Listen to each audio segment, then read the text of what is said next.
After a decade and 17 films, the DCEU has come to an extremely disappointing end. Its last film, Aquaman: The Lost Kingdom, was released and disappeared without a trace. There was not even a premiere for the film, which was a sequel to a movie that made $1 billion at the box office in 2018. This shows how pathetically the franchise has been handled by the studio, which is on the brink of bankruptcy. Well, what went wrong with a franchise that was supposed to dethrone the Marvel Cinematic Universe as the dominating force of Hollywood? Timeline. All right, come on.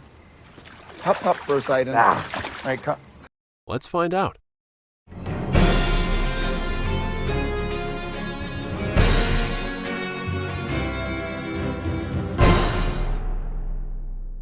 Way back in 2010, WB was on the verge of losing the rights to the Superman character unless they announced a new movie in 6 months. So, WB decided to reboot the superhero once again after delivering a dud in 2006 with Superman Returns. But this time, WB was flying high with the success of The Dark Knight, and Christopher Nolan was considered the god of filmmaking. In one such meeting with studio execs, Nolan put forward the Superman movie concept, which was coined by the Dark Knight trilogy writer. At that time, there was no way anyone could or would say no to Christopher Nolan, and thus the idea for Man of Steel was born. However, he was obviously not interested in directing another superhero movie, but he suggested that Zack Snyder would be a perfect fit for the job. He had previously directed another DC film, Watchmen, which was a commercial flop, but it was applauded for its stylish storytelling and handling of the mature concept. Back then, WB had no intention of starting a cinematic universe. They were fine with the trilogy of the dark and gritty storytelling that was working for the Dark Knight trilogy. But everything changed in 2012, when Marvel's Avengers set the box office on fire, becoming the third highest-grossing movie of all time.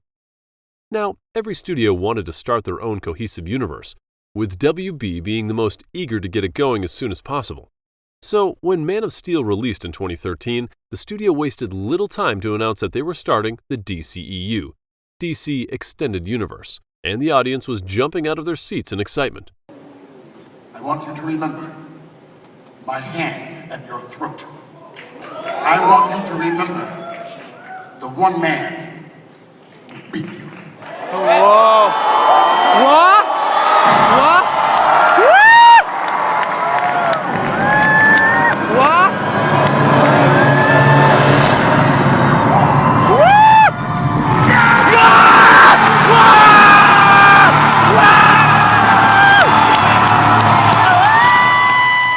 Man of Steel wasn't really a blockbuster, it did manage to turn a profit, and Henry Cavill as Superman was well received by the fans.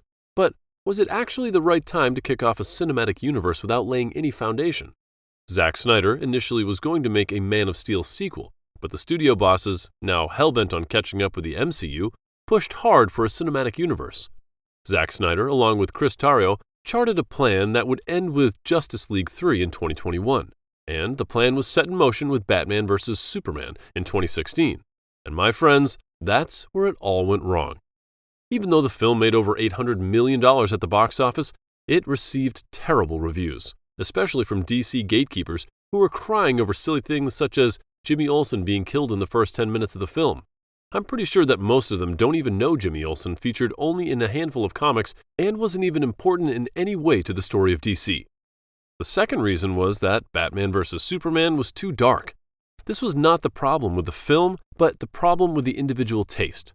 Because Marvel was making colorful, candy floss movies, they expected similar things from DC.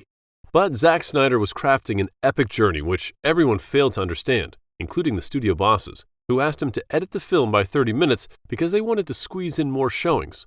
This cut severely hurt the film's narration, as you can see how well the extended edition was received. When you introduce probably the 4 biggest superheroes of all time, a runtime of 3 hours is not unjustified. But WB would have none of it, and as a result, Batman vs. Superman seemed incomplete. However, the head of the WB studio at the time was happy with Zack Snyder's efforts and asked him to direct the Justice League movie.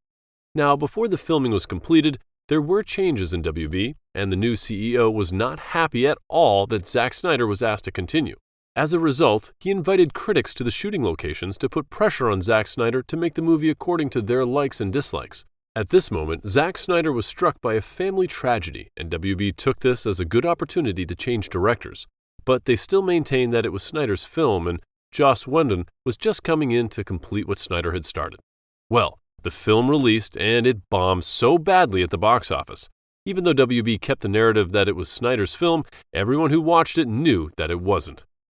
All WB did was try to copy whatever was working for Avengers, and it backfired on a massive scale. The reshoots were a management disaster, with controversy surrounding how Joss Whedon misbehaved with the actors and Ray Fisher openly accusing him of making racist remarks.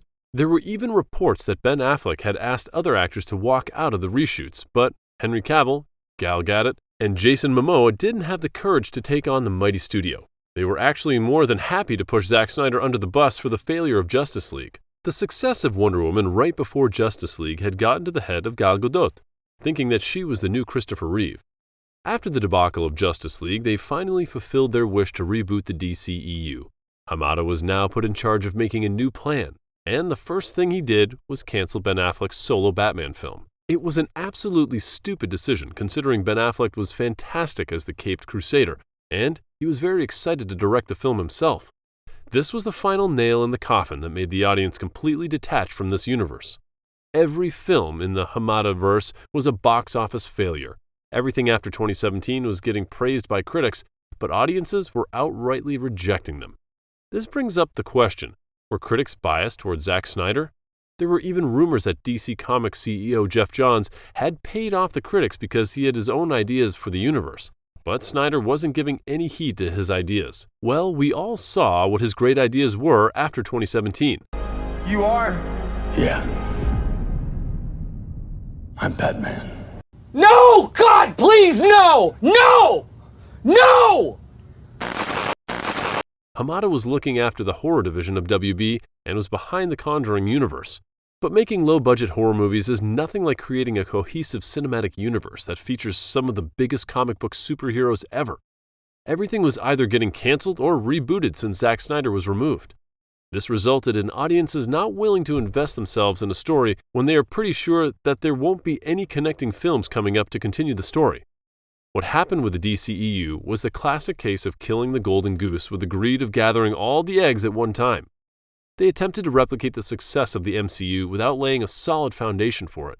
The truth is, the MCU didn't start off as a big hit. Except for Iron Man 1, no film made more than $500 million at the box office. Thor and Captain America were just breaking even, while The Incredible Hulk was a disaster. However, that didn't stop Marvel from trusting Kevin Feige. In comparison, every DCEU film in the Snyderverse turned a good profit. Man of Steel, Batman vs. Superman, Suicide Squad, which underwent another edit by Geoff Johns, and Wonder Woman all earned significant money. Yet WB was obsessed with hitting that $1 billion mark. If only they had shown a bit of confidence in Zack Snyder and allowed him to develop his vision, the DCEU could have been so spectacular that the MCU wouldn't have been overshadowed. So what now? Under the new leadership at Warner Bros. Discovery, James Gunn has been appointed to outline a new plan for the DCU, starting with Superman Legacy in 2025. However, honestly speaking, it may be too late to initiate a new cohesive universe of comic book movies, CBM. With Marvel having pursued this for 15 years, audiences seem somewhat fatigued and are leaning toward more unique and original content. You can see this trend in the performance of MCU films after Endgame. CBM fatigue is definitely setting in, and I'm not even certain if the MCU can sustain itself after Avengers: Secret Wars. All things considered, this entire situation could have been avoided if the actors of the Snyderverse had stood behind Zack Snyder, similar to how the stars of Guardians of the Galaxy supported James Gunn when he was fired from the third installment. Instead, they appeased the studios to secure more work. What are your thoughts on this mess created by DC? Share it in the comments below. And if you enjoyed this video, please hit the like button and subscribe for more content. Thanks for watching. Until next time, Happy New Year. I'm sorry, I'm just trying to